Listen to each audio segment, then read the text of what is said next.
ఏమంటారు పరిశుద్ధ ఆలయం అనేది వాళ్ళ మధ్యలో ఉంది. ఓకే. ఇప్పుడు ఇప్పుడు ఇప్పుడు మరి ఈ మన మన దగ్గరికి వెళ్ళి నెక్స్ట్ ముందుకెళ్దాం. ఇప్పుడు మన దగ్గరకు వచ్చేసరికి న్యూ టెస్టిమెంట్ లో పరిశుద్ధ ఆలయం ఏంటి? మనమే. అవునా? కొరింథీయులకు రాసిన మొదటి పత్రిక 6వ అధ్యాయంలో ఈ విషయాల్ని మనం చూస్తాం.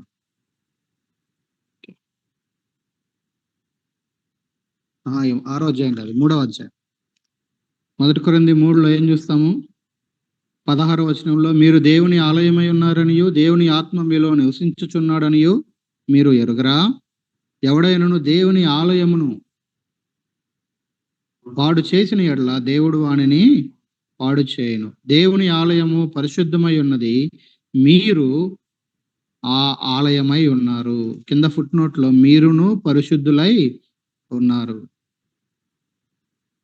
అర్థమవుతుందండి? సో ఇప్పుడు మన బాడీసే, మన శరీరాలే దేవుడు నివసించడానికి ఇష్టపడ్డారు డ్వెల్లింగ్ ప్లేస్ గా. అలాంటప్పుడు ఎంత జాగ్రత్తగా కాపాడుకోవాలి? ఈ శరీరంతో ఏమేం చేస్తున్నాము? మనలో ఉన్న పరిశుద్ధాత్మకి ఆలయము అని మీరు ఎరగరా? నాలో ఉన్నావు, నాతో ఉన్నావు దేవా అని ఆరాధిస్తాము. మరి మనతో ఉన్నప్పుడు ఆయన ఉండగానే ఈ రకమైన తోలనాడేటువంటి మాటలు కావచ్చు, చూడకూడని విషయాలు చూడటం కావచ్చు, ఈ రకమైనటువంటి వైఖరి, మరి రెండిటికి పొంతన కుదరాలి కదా. ఎఫ్ఎస్సి పత్రిక 4:30లోకి వచ్చేసరికి అక్కడేమంటాడు చూడండి. ఎఫ్ఎస్సి 4:30 దేవుని పరిశుద్ధాత్మను దుఃఖపరచుకుడి, విమోచన దినం వరకు ఆయన యందు మీరు ముద్రింపబడి ఉన్నారు.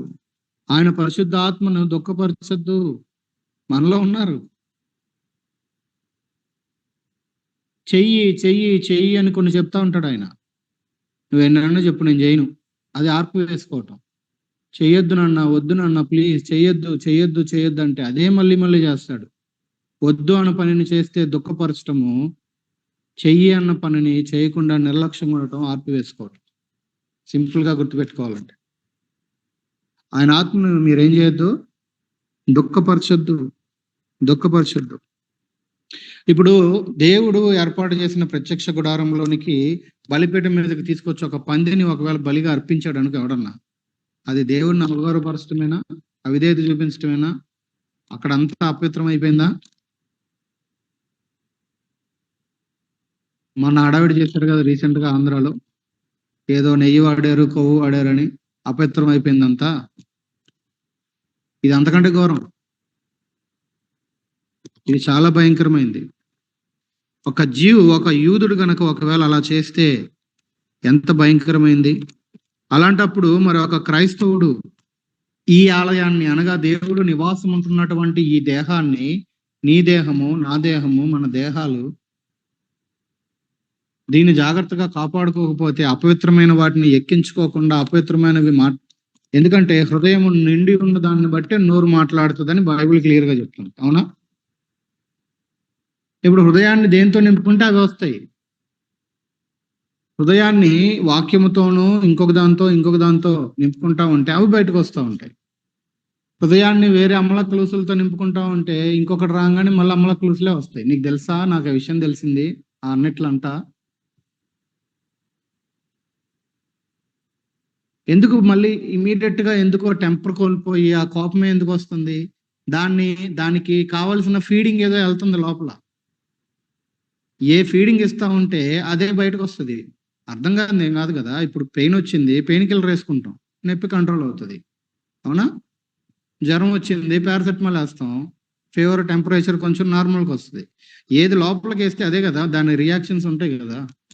కొన్నిసార్లు అంటాం కోపము, కొన్నిసార్లు కామము, కొన్నిసార్లు ఇంకొకటి. ఎందుకు ఇవన్నీ కంటిన్యూ అవుతా ఉన్నాయి అంటే దానికి సంబంధించిన ఏదో ఫుడ్ దానికి దొరుకుతుంది మన లైఫ్ లో, కాబట్టి అదే కంటిన్యూ అవుతా ఉంది, అదే మళ్ళీ మళ్ళీ బయటకు వస్తా ఉంది. దానికి పస్తు పెట్టాలి. ఈ రోజుల్లో శరీరానికి కావాలంటే ఒక పూట తిండైనా మానేయడానికి ఇష్టపడుతున్నారు, కానీ లోపల ఫీడింగ్ ఈ మొబైల్ ద్వారా ఎక్కించుకోవటం, అది ఎక్కించుకోకుండా ఆపలేకపోతున్నారు.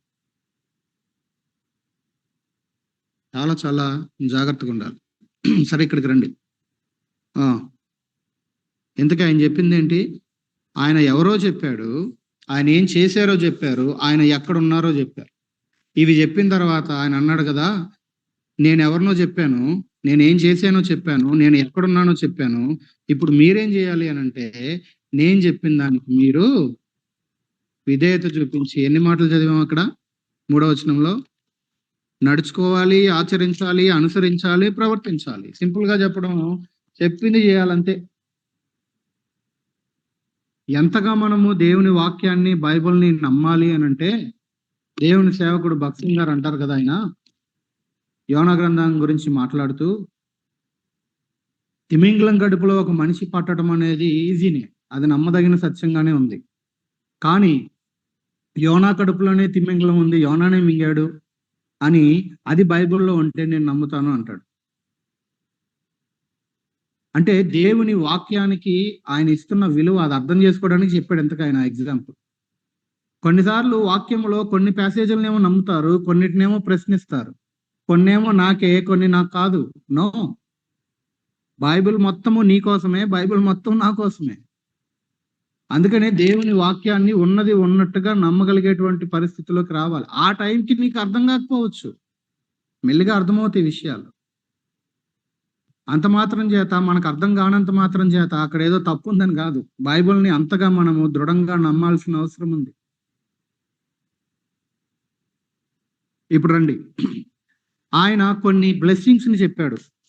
ఏమేం బ్లెస్సింగ్స్ చెప్పాడు అవి బ్రీఫ్ గా చూసి మనం ఆపేద్దాం.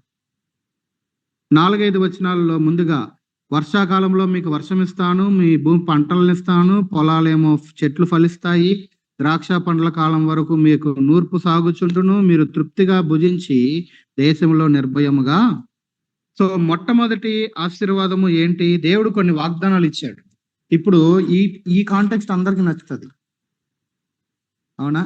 దేవుడు అది ఇస్తా అన్నాడు, ఇది ఇస్తా అన్నాడు, ఆ ఆశీర్వాదం అన్నాడు, ఈ ఆశీర్వాదం అన్నాడు, ఏం తక్కువ కాదన్నాడు. మంచిదే, కానీ దానికి ఉన్నటువంటి ఒకే ఒక షరతు ఏంటి? నేను చెప్పిన ప్రకారం మీరు చెయ్యాలంతే.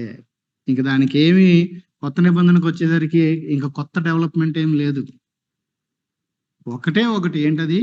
నేను చెప్పిన మాట చొప్పున మీరు చెయ్యాలి, నా మాటకి మీరు విధేయతని చూపించాలి. ఇప్పుడు ఇది ఎలాంటిదో తెలుసా? మీరు నేను చెప్పింది చేస్తే నేను మీకు ఇది ఇస్తా, అంతే కదా ఇక్కడ ఉంది. మీరు విధేయత చూపితే ఇది ఇస్తా. ఇది ఎలాంటిదో తెలుసా? ధర్మశాస్త్రాన్ని వారన్ వెస్బీ ఎలా పోలుస్తాడో తెలుసా? అంటే ఒక పోలిక అది. ఇప్పుడు పిల్లలు ఉన్నారనుకో, వాళ్ళకి ఏమంటాం? నువ్వు హోంవర్క్ ఫినిష్ చేసేస్తే నీకు ఇది ఇస్తా, అవునా కదా? ఇది చిన్న పిల్లల యొక్క మైండ్ సెట్ కి తగినదిగా ఉంటది వాస్తవంగా. అందుకే మీరు ఇది చేయండి నేను మీకు ఇస్తా, మీరు ఇది చేయండి నేను మీకు ఇది ఇస్తా, మీరు అలాగ ఉండండి అప్పుడు నేను ఎలాగుంటా. పిల్లల్ని దండించేటప్పుడు, గద్దించేటప్పుడు కూడా ఏం చెప్తాం? మరి నువ్వు అలా చేయకపోతే నేను ఇలా చేసేవాడిని కాదు కదా, నువ్వు అట్లా చేయకపోతే నేను కొట్టేవాడిని కాదు కదా, అవునా కదా? ఇదంతా ఏమర్థమవుతుంది ఇంతకీ? చైల్డిష్ విషయాలు ఇవన్నీ, పిల్లల విషయాలు. ఇక్కడ ఇదేదో థియలాజికల్ గా బాగా గొప్ప విషయాలు ఏం కాదు ఇవి, అంతే కదా? పిల్లలకి ఏం చెప్తాము? అయితే రివార్డ్స్ గురించి మాట్లాడతాం, లేదా పనిష్మెంట్స్ గురించి మాట్లాడతాం, అవునా? నువ్వు ఇట్లా చేస్తే నీకు ఇది ఇస్తా రివార్డు, నువ్వు కానీ ఇట్లా చెప్పిన మాట వినకపోతే నీకు ఇదిగో కర్ర ఉంది, కర్రతో పడతాయి. కొంతమంది కర్ర, కొంతమంది బెల్ట్, ఇక ఎవరి పద్ధతి వాళ్ళది.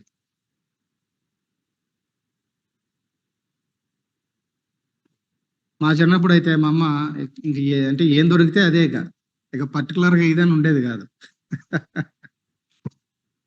మాక్సిమం నేను దొరికేవాడిని కాదులే, మా అన్నయ్యకి మా అక్కకి పడేవి అన్ని.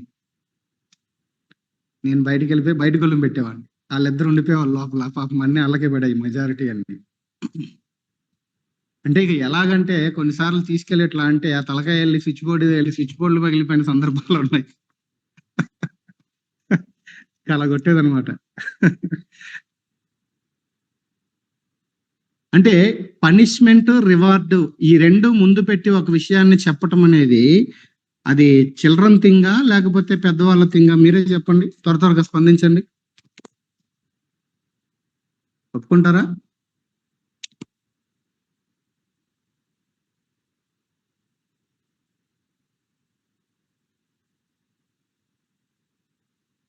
ఇప్పుడు పిల్లలకి బీటెక్ లో చెప్పేటువంటి ఏమందాం, ఫ్రీ విల్ మెకానిజం అందాం.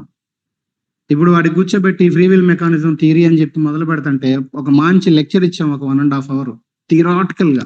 పిల్లోడికి ఏమన్నా ఎక్కుద్దా అది?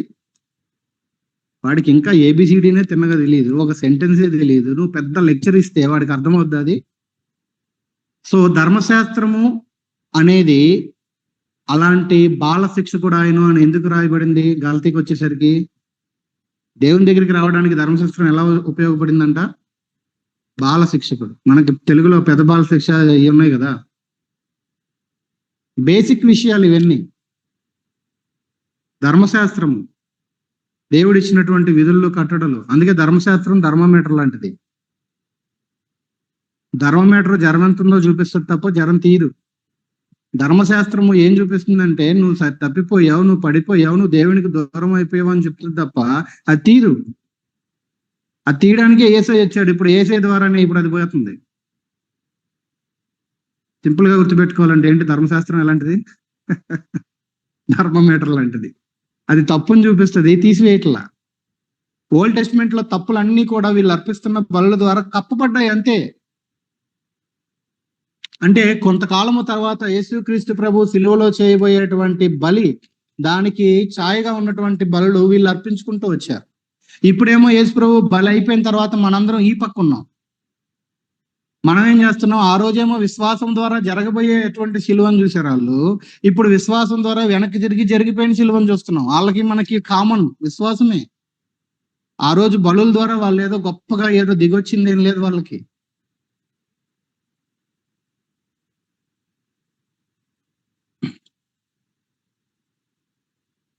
కాబట్టి ఇక్కడ ఏం చూస్తా ఉన్నాం? మొదటి బ్లెస్సింగ్ ఏంటి?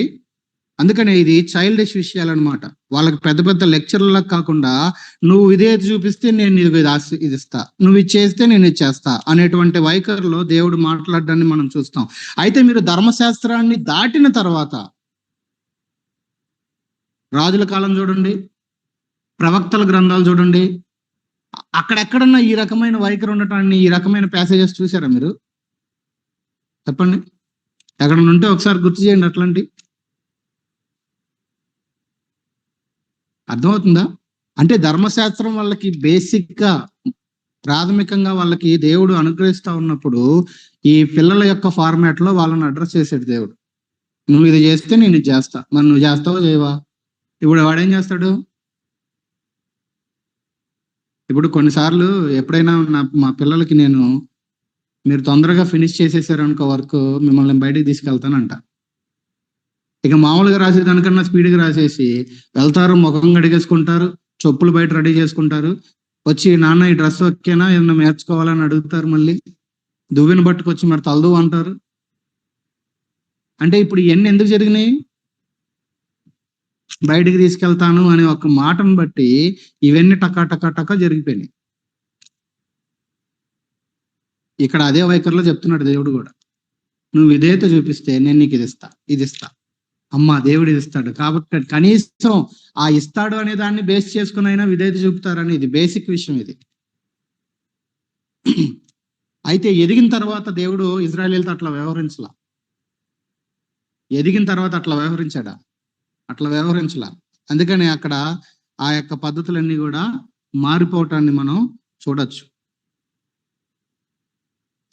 సో రివార్డ్ ఇవ్వడం మాత్రమే కాదు, పనిష్మెంట్ గురించి కూడా మాట్లాడాడు. అది మనం తర్వాత చూసుకోవచ్చు, నెక్స్ట్ సెట్ లో ఆ విషయాలు ఉంటాయి. సో ఎప్పుడైతే పెద్దవాళ్ళు అవుతా ఉంటారో వయసులో, వాళ్ళు ఓల్డ్ అవుతా ఉంటారో, వాళ్ళు బెటర్ అండర్స్టాండింగ్ లోకి వస్తారు. అవునా? పిల్లలకు తెలియదు అది.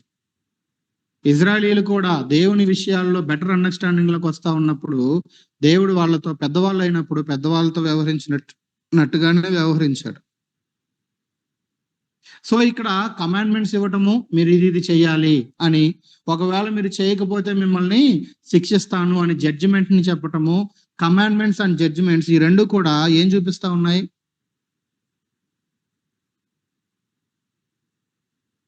వాళ్ళ మేలు కొరకు దేవుడు ప్రేమ చేత ఏర్పాటు చేసినవి ఇవి, అవునా కదా? ఇది ప్రేమ. ఏ ప్రేమ? ఫర్ దేర్ గుడ్, వాళ్ళ మంచి కోసం ప్రేమ చేత దేవుడు ఏర్పాటు చేసింది ఈ కమాండ్మెంట్స్ కావచ్చు, ఈ పనిష్మెంట్ కావచ్చు. దేవుడు వాళ్ళని ప్రేమిస్తున్నాడు కాబట్టే ఇవి ఇచ్చాడు వాళ్ళకి.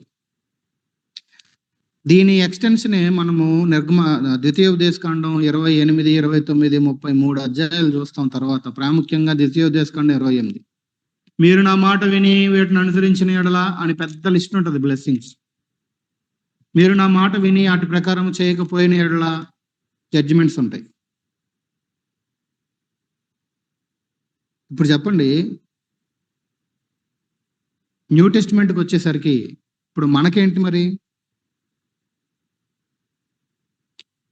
ఎఫ్ఎస్సి 1:3 ప్రకారము మనకి దేవుడు ఏం చేశాడు? ఇంతకీ ఎఫ్ఎస్సి 1:3 ప్రకారం, క్రీస్తునందు పరలోక విషయములో ఆత్మ సంబంధమైన ప్రతి ఆశీర్వాదమును అనుగ్రహించను. ఎవ్రీ స్పిరిచువల్ బ్లెస్సింగ్ ఆల్రెడీ ఇవ్వబడింది. అయితే ఆ ఇవ్వబడినటువంటి ప్రతి స్పిరిచువల్ బ్లెస్సింగ్ ని మనం సొంతం చేసుకోవాలి అని అంటే, దేవుడు ఆల్రెడీ ప్రతి ఆత్మ సంబంధమైన ఆశీర్వాదాన్ని ఇవ్వటము ఒకవైపు అయితే, ఆ ఇచ్చిన దానిని మనం సొంతం చేసుకోవడం అనేది రెండో వైపు. ఆయన ఇచ్చాడు అని చెప్పి చేతులు ముడుచుకొని కూర్చుంటే మన దగ్గరకు వచ్చేస్తుంది అది. సో అదే ఇక్కడ మాట్లాడుతున్నటువంటి ప్యాటర్న్ అదే. దేవుడు ఇప్పుడు ల్యాండ్ ఎవరిది? ఆల్రెడీ 25లోనిగా చదివాం. భూమి ఎవరిదని చదివాం? నాది అన్నాడు ఆయన. భూమి అయింది. ఆయన ఒక రకంగా ఏం చేశాడు అని అంటే, ఇప్పుడు అమ్మకపోకుండా వేరే వాళ్ళకి ఇవ్వటాన్ని ఏమంటారు మన టెర్మినాలజీలో? లీజ్కి ఇవ్వటం అంటారు.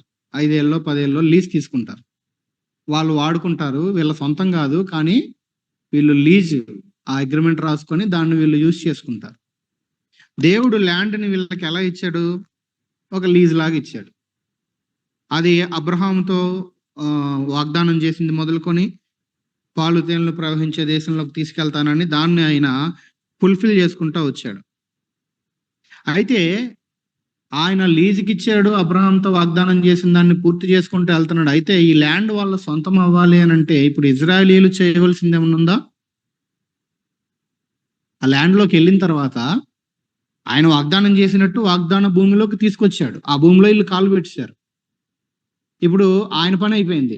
ఇప్పుడు వాగ్దానం చేయబడినటువంటి ఆ వాగ్దాన భూమిని వీళ్ళు ఓన్ చేసుకొని దానిని ఎంజాయ్ చేయాలి అని అంటే వీళ్ళు చేయాల్సింది ఏమైనా ఉందా? Very good. ఏముంది? ముందు వెళ్ళంగానే అక్కడ వాళ్ళందరినీ ఖాళీ చేయించండి అన్నాడు. అది ఎవరు చేయాలి? వీళ్ళు చేయాలా? దేవుడు చేయాలా? వాళ్ళే చేయాలి. వాళ్ళని ఖాళీ చేపిస్తాం మాత్రమే కాదు, నెక్స్ట్ ఏం చెప్పాడు ఆయన? వాళ్ళ యొక్క విగ్రహాలు మీరేం ఆరాధించద్దు అన్నాడు. వాళ్ళు చేసినట్లుగా వాళ్ళ పనులు మీరు ఇమిటేట్ చేయొద్దు అన్నాడు. నేను ఏదైతే చెప్పాడో అదే మీరు ఆచరించాలి అని అన్నాడు. ఆ విధంగా చేస్తే నేనేం చేస్తాను, నీకేం తక్కువ కాదు అని అన్నాడు. అంటే ఇప్పుడు వీళ్ళు చేయాల్సింది ఉందా? సో అదే ఉంది అప్పటికైనా ఇప్పటికైనా. యేసుప్రభువుల ఆత్మ సంబంధమైన ప్రతి ఆశీర్వాదం ఉంది, కానీ అది నా సొంతం అవ్వాలంటే నువ్వు నేను చేయాల్సినవి ఉన్నాయి. ప్రభువా ఎఫ్ఎస్సి 1:3 అని మనం కంటతా పట్టేసి ప్రార్థనలో గట్టిగా అరిసినంత మాత్రాన ప్రతి ఆశీర్వాదము నీ జోబులోకి, నీ ఇంట్లోకి వచ్చేది. ఏమండి? అది స్వతంత్రించుకోవాలి అని అంటే ఇంకా వేరే ఆప్షనే లేదు. Nothing but obedience. దేవుని మాటకి విధేయత చూపటమే, ఇంక రెండో ఆప్షన్ ఏం లేదు మనకి. విధేయత అన్నప్పుడు అది చాలా పెద్ద బ్రాడ్ సబ్జెక్ట్. అది చూపులో విధేయత, మాటలో విధేయత, ఆలోచనల్లో సోచ్ విచారమే, అన్నిట్లో ఏం కావాలి? విధేయత కావాలి. సరే, ఇక్కడికి రండి. కాబట్టి ఈ విషయాలన్నీ దేవుడు చెప్పుకుంటూ వచ్చారు. అంటే దేవుడు చెప్పిన మాట ప్రకారము గనక చేస్తే కేవలము ఆశీర్వాదాలు అనుభవించడం మాత్రమే కాదు, అప్ టు ద మార్క్ దాన్ని మనం ఎంజాయ్ చేస్తాం. లేకపోతే అన్నీ ఉంటాయి కానీ అన్ని భారంగానే ఉంటాయి. అది ఆ రెండిటికి ఉన్న డిఫరెన్స్. అయితే అన్ఫార్చునేట్లీ దేవుడు యొక్క మాటకి వీళ్ళు అవిధేయత చూపించడాన్ని బట్టి ఏం జరిగింది, వీళ్ళు దాన్ని అనుభవించవలసినంత రీతిలో అనుభవించలేదు, ఆనందించవలసిన రీతిలో ఆనందించలేదు. ఇది దేవుడికి బాధిస్తుందా, దేవుడికి సంతోషాన్ని ఇస్తుందా? వీడు బాగా దీన్ని అనుభవించాలి, వీడు దీన్ని బట్టి ఆనందించాలి అనే ఆశతో నేను ఇన్ని అద్భుతాలు చేసి అక్కడి నుంచి ఇన్ని సంవత్సరాలు నడిపించి వీడిని భూమిలోకి తీసుకొస్తే తీరా ఇక్కడికి వచ్చాక వీడు దాన్ని అనుభవించలేకపోతుంటే ఎలా ఉంటుంది చెప్పండి? అర్థమవుతుందా? ఒకవైపు వాడు అనుభవించట్లా, వాడు నష్టపోతున్నాడు, మరొక వైపు దేవునికి కూడా ఏంటి పెయిన్, వారి అవిధేయతను బట్టి. సో దేవుని వాగ్దానాలని మనము నమ్మి, ఇప్పుడు వాగ్దానాలని నమ్ముతున్నాము అని అనేదానికి ఒక బండ గుర్తు ఏంటి చెప్పండి? త్వరగా చెప్పండి. వాగ్దానాలు నమ్ముతున్నాం అంటానికి బండ గుర్తు ఏంటి?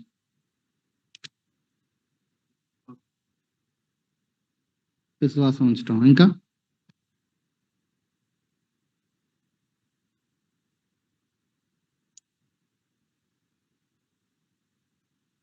ఓకే, వెయిట్ చేయటం. ఇంకా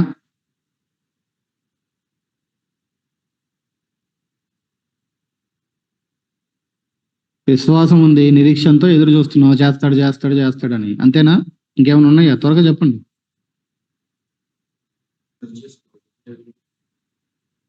ఓకే, అది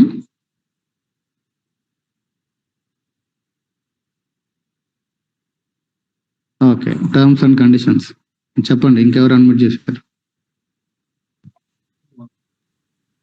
బైబిల్లో ముందు చదువుతాం కదన్నా, అవి ఇజ్రాయిల్ పక్షంలో నెరవేర్చినప్పుడు మనకు కూడా నెరవేరుస్తారని ఒక నమ్మకం.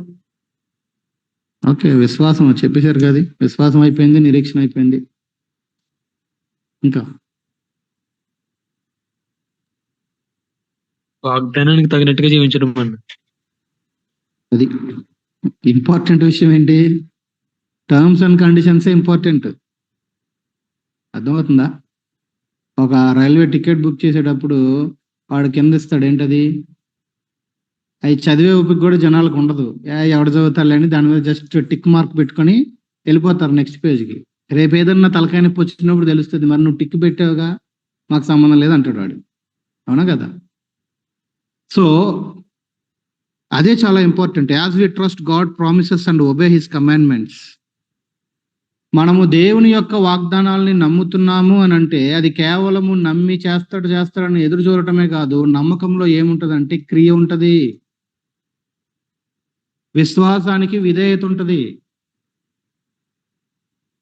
విశ్వాసము విధేయత ఈ రెండు చేతులు లాంటివి, కలిసి వెళ్తాయి ఇవి.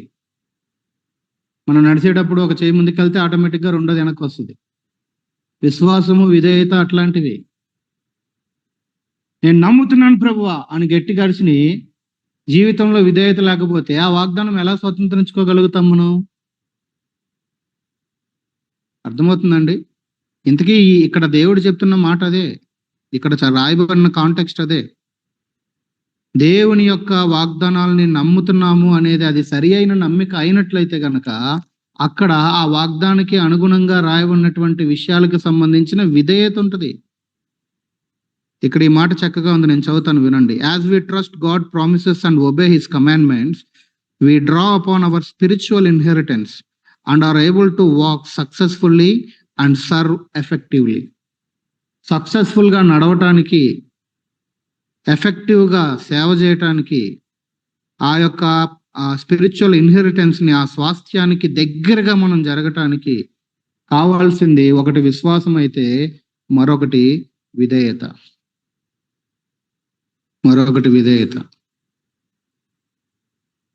సో వాక్ ఇన్ ఒబీడియన్స్, ఇది చాలా ఇంపార్టెంట్. ఎప్పుడైతే విధేయత ఉంటుందో ఏమేం జరుగుతాయో తెలుసా? ఒకటి, శత్రువుని జయించగలుగుతాం. రెండు, దేవుడు చెప్పినటువంటి దానిని స్వతంత్రించుకోగలుగుతాం. మూడవది దాన్ని సమృద్ధిగా ఆ యొక్క ఆశీర్వాదాలని ఆనందించగలుగుతాం, ఎంజాయ్ చేయగలుగుతాం. అందుకే ఆయన మొట్టమొదటిగా చెప్పింది రెయిన్, వర్షమును గురించి, ఆ భూమి నుంచి వచ్చే ఫలము గురించి మాట్లాడాడు. అదే కదా మనం ఫస్ట్ చదివిన బ్లెస్సింగ్ ఇక్కడ. ఎందుకు ఫస్ట్ అదే పెట్టాడు అని అంటే, ఇజ్రాయెల్కి ప్రాముఖ్యంగా వాళ్ళ అవసరతలకి, వాళ్ళ పంటకి, వాళ్ళకి ఏం కావాలి, వాళ్ళకనే కాదు మన భారతదేశంలో మనకైనా పంటకి ఏం కావాలి, నీళ్లు కావాలి. ఇజ్రాయలీల్లో అనేక సార్లు వాళ్ళు బాల్ దేవత వైపు ఎందుకు తిరిగారు? ఎందుకంటే అక్కడ ఉన్నటువంటి ఆ సరౌండింగ్ ప్రజలందరూ ఈ దేవత వర్షానికి దేవత అని నమ్మేవాళ్ళు. అందుకనే వీళ్ళకి కూడా కొన్నిసార్లు పంటకి అవసరత వచ్చినప్పుడు కొన్నిసార్లు ఈ దేవత వైపు తిరిగి ఇజ్రాయేలీలు కూడా వాళ్ళు ఆ దేవతను ఆరాధించటము. ఏలియా కాలంలో అందుకే దేవుడు కావాలని ఇంటెన్షనల్లీ వర్షం రాకుండా బ్లాక్ చేసేయడాన్ని మనం గమనిస్తాం. అర్థమవుతుందా? సో వానదేవుడు ఎవడో ఉన్నాడు అక్కడ, వాళ్ళు లోకల్గా నమ్మేవాడు ఒకడు. వాళ్ళతో పాటు ఇజ్రాయేలీలు కూడా ఏం చేశారు, ఆ వానదేవుడి వైపు తిరిగారు. దేవుడు అన్నాడు, ఓహో వాడు వానేస్తాడని నమ్ముతున్నారుగా, నేను ఇప్పుడు ఆపేస్తాను, ఏం చేస్తారు చూడండి అన్నాడు. అయిపోయింది.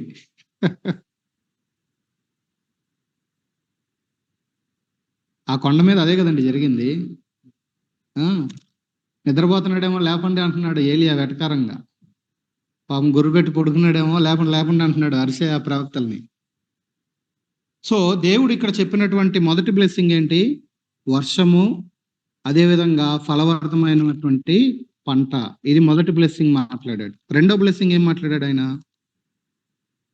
Piece and safety. Peace and safety. ఇప్పుడు 6, 7, 8 వచనాలు చూడండి. 6, 7, 8 వచనాలు. ఆ దేశంలో నేను మీకు క్షేమము కలగజేసేదను, మీరు పండుకొనినప్పుడు ఎవడును మిమ్మును భయపెట్టడు, దుష్ట మృగాలు లేకుండా చేస్తాను, మీ దేశంలోనికి ఖడ్గము అంటే బయట నుంచి శత్రువులు రారు, మీరు శత్రువుల్ని తరుముతారు, వారు అనగా మీ శత్రువులు మీ ఎదుట ఖడ్గము చేత పడిపోతారు, మీరు 5 100 మందిని తరుముతారు. అంటే ఒక ఇజ్రాయేలీయుడు ఈక్వల్ టు ఎంతమంది? 5 20 మంది. అంటే ఒకడు ఈక్వల్ టు ఎంతమంది? ఒకడు ఈక్వల్ టు 20 మంది. 100 మంది 10,000 మందిని తరుముతారంట. సో ఇక్కడ ఇంతకీ తరుముతారు, మీ శత్రువులు మీ ఎదుట ఖడ్గము చేత కూలుదురు. చూసారా? ఇప్పుడు 100 మంది 10,000 మందిని తరమాలంటే ఇప్పుడు 100 మంది ఎంతమంది? అంటే ఒకడు ఈక్వల్ టు ఎంతమంది అండి? 100 మంది. అంటే ఒకడు ఈక్వల్ టు ఎంతమంది? 100 మంది అయిపోయారు. 100 మంది 10,000 మందిని తరుగుతున్నారంటే. అంటే రెండవదిగా దేవుడు ఇక్కడ వాళ్ళకి ఇచ్చినటువంటి వాగ్దానము, ఒకటి పీస్, సమాధానము, నిర్భయంగా ఉండటం. రెండవది సేఫ్టీ, సమాధానముగా ఉండటము, సురక్షితంగా ఉండటం. ఇది కూడా కోరుకుంటారు కదా అందరూ. సో శత్రువు యొక్క భయము కానీ, ఖడ్గమృగాల చేత ఏమంటారు, ఏముందో అన్నమాట, దుష్ట మృగాలు కానీ, శత్రువులు కానీ, ఇవి లేకుండా, ఖడ్గాలు లేకుండా దేవుడు ఏమన్నాడు? ఎంత అద్భుతమైన విషయం. లోకంలో ఉన్న అన్ని దేశాలు కూడా వాళ్ళ యొక్క సేఫ్టీ అండ్ సెక్యూరిటీ గురించి వాళ్ళ ఆర్మీ మీద, వాళ్ళ దగ్గర ఉన్న టెక్నాలజీ మీద, వాళ్ళ దగ్గర ఉన్నటువంటి ఇంకో వాటి మీద ఆధారపడతారు. ఇజ్రాయేలీలకి ఏంటి? అందుకే ఇన్ని సంవత్సరాలుగా చుట్టూ ఉన్న అన్ని ముస్లిం కంట్రీస్ వాళ్ళ మీద ఏదో చేయాలని చూస్తున్నా, వాళ్ళని ఏం చేయలేకపోతున్నారు. టిల్ నౌ, ఈ రోజుకి కూడా. అది వాళ్ళకి. మన విషయంలో కూడా అంతే. మనం ఏం కోరుకుంటాం? మనకు కూడా ఏం కావాలి? రెయిన్ కావాలి, ఫలం కావాలి. అవునా? అంటే ఇన్ అదర్ సెన్స్ ఏంటి? రోజు కావాల్సిన నీడ్స్ అన్ని మీట్ అవ్వాలి, తినటానికి కావాలి.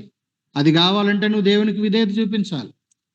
నీకు సమాధానం కావాలి, నీకు సెక్యూరిటీ కావాలి. ఇది కావాలంటే దేవునికి విధేయత చూపించాలి. అది రెండవదిగా ఆయన చెప్పింది. అదే మనము కీర్తనలు 27లో చూస్తాం. ఏమని? కొందరేమో గుర్రముల మీద, కొంతమంది ఏమో రథముల మీద నమ్మకం ఉంచుతారు, మనమైతే మన దేవుడైన యెహోవా మీద. ఆ తర్వాత ఆయన చెప్పినటువంటి మరొక ఆశీర్వాదం ఏంటి? 9వ వచనంలో, నేను మిమ్మల్ని కటాక్షించి మీకు సంతానం ఇచ్చి మిమ్మల్ని విస్తరింపజేస్తాను, నేను మీతో నేను చేసిన నిబంధనను, సంతానాన్ని ఇచ్చి విస్తరింపజేయటము. ఇజ్రాయేలీలు ఎంతమందిని కనేవాళ్ళు అంటే ఇక లెక్కపత్రం ఏం లేదు. ఇక మిషన్ లాగా కంటా ఉండటమే పనిగా. మనలాగా బర్త్ కంట్రోల్ ఏం లేవు వాళ్ళకి. ఈ మధ్యలో అంటే ఈ ఈ జనరేషన్లో అవన్నీ తగ్గిపోయినాయి. ఇప్పుడు ఇద్దరు కూడా పోయి ఒకళ్ళకే వస్తున్నారు అందరు, వాళ్ళ వల్ల కాక చేతగాక. మొన్న చెప్తున్నారు ఎవరో, ఎంతమంది అంటే మేము 11 మంది అని చెప్తున్నారు. పాత రోజుల్లో ఉన్నారు అట్లానే. 11లో నేను 8 అంటే ఓరి బాబు ఇప్పుడు ఇలా ఎందుకు వచ్చిందంటే ఇంతకే విషయం, వాళ్ళు 11 మంది అయ్యేసరికి 11 మంది పెద్దోళ్ళు, వాళ్ళ పెద్దోళ్ళు అయ్యి వాళ్ళ పిల్లలకు కూడా పెళ్ళిళ్ళు అయినాయి. ఇప్పుడు వాళ్ళ 11 ఫ్యామిలీస్, వాళ్ళ పిల్లల ఫ్యామిలీస్, ఆ పిల్లల వైపు వచ్చిన అమ్మాయిలు లేదా అబ్బాయిల ఫ్యామిలీస్, మళ్ళీ వీళ్ళకి సంబంధించినటువంటి ఇప్పుడు ఎంత ఎక్స్టెండెడ్ ఫ్యామిలీ పెరిగింది కదా. ఏంట్రా బాబు ఆదివారం పద్దాక మిస్ అవుతున్నారు, పద్దాక ఊరు వెళ్తామంటారు ఏంటి అంటే, ఇదిగో ఒక అన్నయ్య వాళ్ళ అబ్బాయి ఇది, ఒక అక్క వాళ్ళ ఇంకొకళ్ళు అది. ఇప్పుడు ఎక్స్టెండెడ్ ఫ్యామిలీ పెరిగిపోయారు మందలాగా.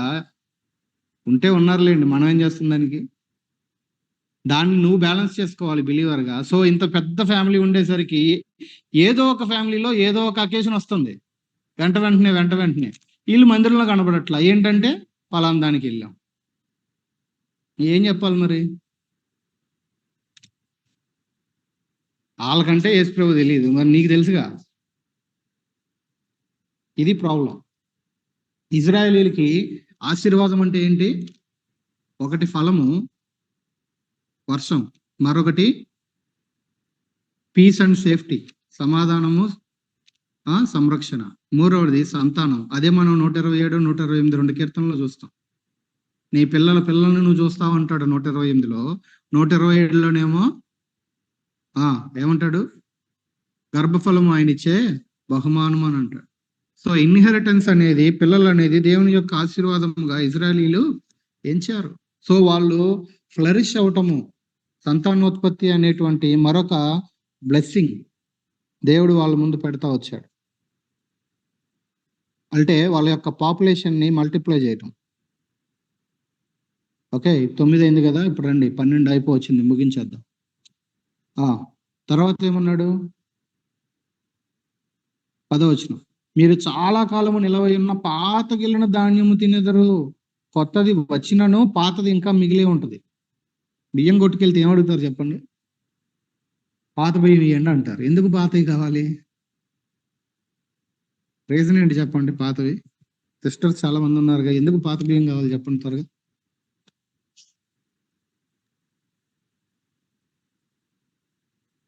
సరే సిస్టర్స్ బ్రదర్స్, ఈ మధ్యలో బ్రదర్సే బాగుండుతున్నారు, చెప్పండి. అన్నం టేస్టీగా ఉంటది, ఒదుగా అవుతుంది అంట.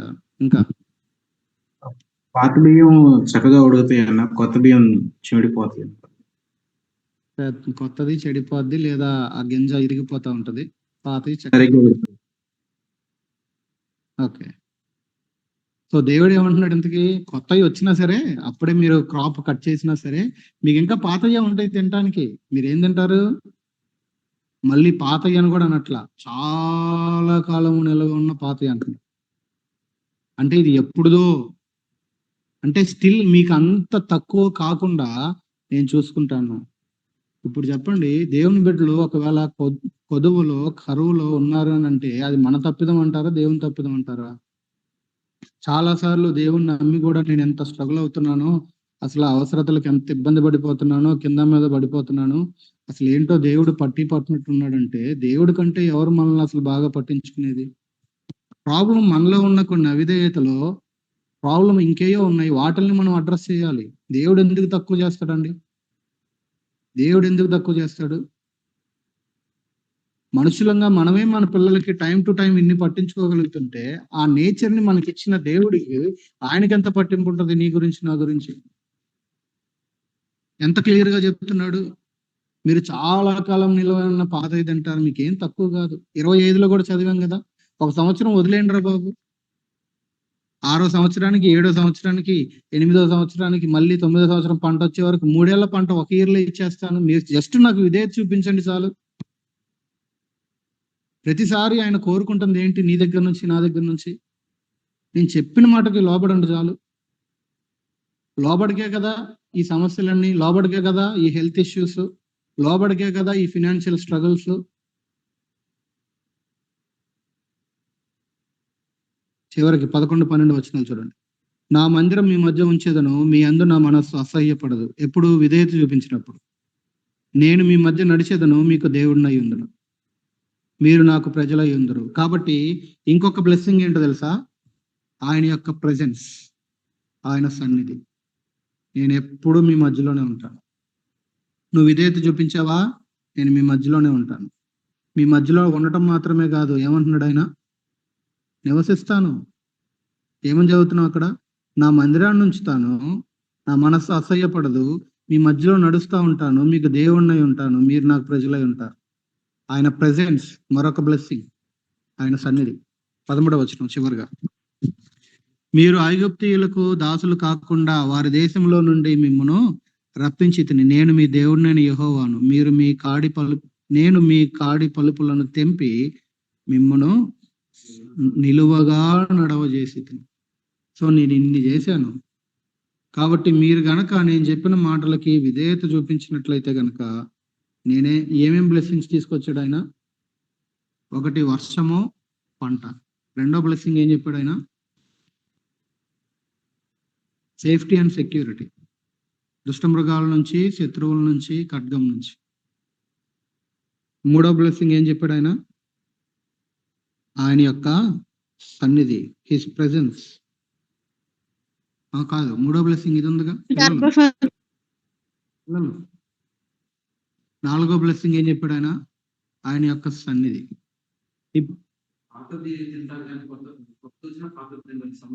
అదేలేండి, అది పై దాంట్లోనే వేసేద్దాం, ఆ లిస్ట్ లో. పంట ఫలం ఉందిగా ఆల్రెడీ, ఏం తక్కువ కాదు. నాలుగో బ్లెస్సింగ్ ఏంటి? ఆయన యొక్క సన్నిధి ఎల్లవేళలా మనతో కూడా ఉండటం. సో దేవుడు కోరుకునేది మన దగ్గర నుంచి ఏంటి? ఇదే. ఎందుకు ఈ సెటప్ క్లోజ్ చేసేటప్పుడు 13వ వచనంలో ఈ మాటను తీసుకొచ్చాడు? నేను ఐగుప్తుల్లో ఉన్నప్పుడు మిమ్మల్ని నేను విడిపించాను, మీ కాడి పలుపులను తెంపాను అని ఎందుకు చెప్తున్నాడు? బికాజ్ మీరు దాసత్వంలో ఉంటే నేను విడిపించాను, నేను మిమ్మల్ని బయటకు తీసుకొచ్చాను, స్వతంత్రులుగా చేశాను, మిమ్మల్ని రక్షించాను, విమోచించాను, విడిపించాను, నా వాళ్ళగా చేసుకున్నాను. ఇన్ని చేసినా నాకు స్పందిస్తూ నేను చెప్పిన మాటకు మీరు విధేయత చూపించరా? దేవుడు విధేయత అన్యాయంగా కోరుకోడు ఎప్పుడు. నిన్ను ప్రేమించి నీ కొరకు పరము నుండి లోకమును కేతించి శిలువలో మరణించి చనిపోయి తిరిగి లేచి రక్తము కార్చి రక్తము ద్వారా నీ పాపాలని కడిగి నీకు విశ్వాసాన్ని ఇచ్చి, బైబిల్ ఇచ్చి, సంఘాన్ని ఇచ్చి, సహవాసాన్ని ఇచ్చి, నేను నీకు ఇన్ని చేస్తే దానికి స్పందిస్తూ దానికి స్పందనగా నువ్వు నా మాటకు విధేయత చూపువా? ఆ రోజు ఇజ్రాయెల్ని అడిగింది అదే, ఈ రోజు మన ముందు పెడుతున్న విషయం కూడా అదే. ఆయన ప్రేమించి ఎన్ని చేశాడు, అందుకే మీరు ప్రేమించిన ఎడల నా ఆజ్ఞల్ని గాయకుంటారు అని అందుకే చెప్పాడు. సరే, ఇక్కడ ఆపుదాం. నెక్స్ట్ 14 నుంచి ఆ ఆజ్ఞలు అన్ని తెలిసి కూడా అనుసరించకపోతే వచ్చే నష్టాలు ఏంటో చెప్పాడు. నెక్స్ట్ ఆ లిస్ట్ మనం తర్వాత కంటిన్యూ చేద్దాం. ఇక్కడ ఆపుదాం. సో ఈరోజు కొంచెం లేట్ అయిపోయింది. సరే రండి. సో ఇక్కడ మనం ధ్యానించుకున్న విషయాల్లో ప్రభు మీకు ఇచ్చిన తలంపులు ఏమైనా ఉంటే యాడ్ చేయండి. ఏదైనా క్లారిఫికేషన్ ఉంటే అడగండి.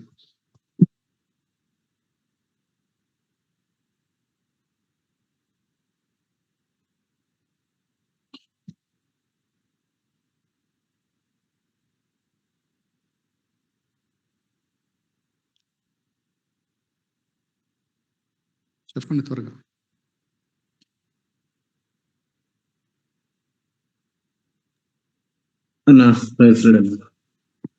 అదే విగ్రహారాధన గురించి జ్ఞాపకం చేస్తారు కదన్నా. మొన్న ఒక చిన్న వీడియో క్లిప్ ఇలా వస్తే చూస్తే అందులో ఆర్సీఎం వాళ్ళ ఒక పాస్టర్ గారు అంటూ ఆయన ఏమన్నారంటే, అందరూ ఆర్సీఎం వాళ్ళు సిలువలు పెడతారు, వాటికన్నిటికీ పూజ చేస్తారని అంటారు. మరి పాత నిబంధన ప్రకారం చూస్తే వాళ్ళు అన్నిట్లో కూడా అక్కడ విగ్రహారాధన కనపడుతుంది కదా, మందసాన్ని ఆరాధిస్తారు, రొట్టెలను ఆరాధిస్తారు, మేము కూడా అలాగే ఆ యొక్క రూపాన్ని పెట్టుకుంటాం అన్నట్టుగా అన్నారన్న. దాన్ని ఎలా చూసుకోవచ్చు అన్న? ఇజ్రాయలీలు మందసాన్ని ఆరాధించలేదు, రొట్టెల్ని ఆరాధించలేదు. అంటే పెట్టి ఆరాధిస్తారు. ఆయన అంటే ఆ వర్షన్ లో తీసుకెళ్లారు అన్న అది. అదే ఇజ్రాయలీలు ఏ వస్తువుని ఆరాధించలేదు. ఆరాధించమని బైబిల్లో ఎక్కడ దేవుడు చెప్పలే ఓల్డ్ టెస్ట్మెంట్ లో. వాటన్నిటినీ కూడా సాదృశ్య రూపకంగా ఇప్పుడు మనం ఆల్రెడీ సముఖపు రొట్టెల ఉద్దేశం అన్ని చూసుకుంటూ వచ్చాం కదా. అన్న అవన్నీ సాదృశ్య రూపకంగా దేవుడు వాళ్ళ ముందుంచి భవిష్యత్తుని రిఫర్ చేస్తా ఉన్నాడే తప్ప ఎక్కడా కూడా ఒక పర్టికులర్ వస్తువుని ఆరాధించమని దేవుడు ఎక్కడా చెప్పలే ఓల్డ్ టెస్ట్మెంట్ లో. ఎవరైనా ఒకవేళ వస్తువులను అట్లాగా ఆరాధించినప్పుడు వాళ్ళు అక్కడ నష్టపోయి మళ్ళీ దేవుని వైపే తిరిగారు. సమూయేలు గ్రంథంలో చూస్తాం, ఎందుకురా ఓడిపోయామంటే మన మధ్యలో మందసం లేదని పోయి మందసాన్ని తీసుకొస్తారు. ముందు కంటే ఎక్కువ మంది చచ్చిపోతారు. వీళ్ళు వేసిన పిచ్చి కేకలకి ఎందుకు వీళ్ళు కేకలేస్తున్నారు, మందసం వచ్చింది. ఎలాగో చచ్చిపోతాం కదా, ఎక్కువ మందిని చంపి చచ్చిపోదాం అన్న వాళ్ళు తెగించి యుద్ధం చేస్తారు ఫిలిస్తీన్లు. ఇజ్రాయలీల్లోనే ఎక్కువ మంది చచ్చిపోతారు. స్టిల్ మందసం వచ్చి కూడా వీళ్ళే ఓడిపోయారు. ఓడిపోవడమే కాదు, మందసాన్ని కూడా తీసుకెళ్లిపోయారు. ఓకే, సో ఎక్కడ వాళ్ళు వస్తువుల్ని ఎప్పుడు ఆరాధించలా, దేవుడు చెప్పలా. ఒకవేళ ఎవరన్నా అట్లా చేసినా దేవుడు వాళ్ళని గద్దించాడు తప్ప ఎక్కడ దాన్ని దేవుడు అప్రూవ్ చేయలే ఓల్డ్ టెస్ట్మెంట్ లో. ఆయన ఏదో చెప్పినంత మాత్రాన అది ఫ్యాక్ట్ అయిపోదు.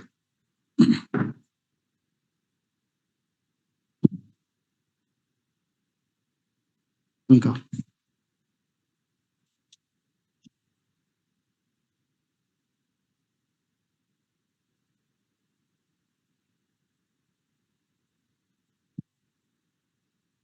ఇంకేమైనా ఉన్నాయా?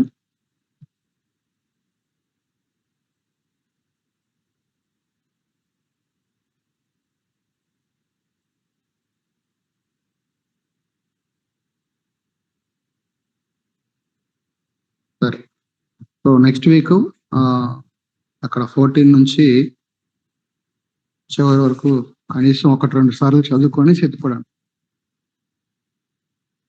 మంచి. ఇంకేమైనా ఉన్నాయా? మరి ప్రార్థన చేస్తున్నాం.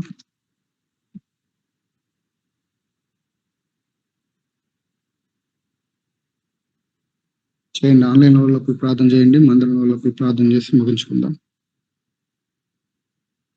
బ్రీఫ్ గా ప్రార్థన చేయండి.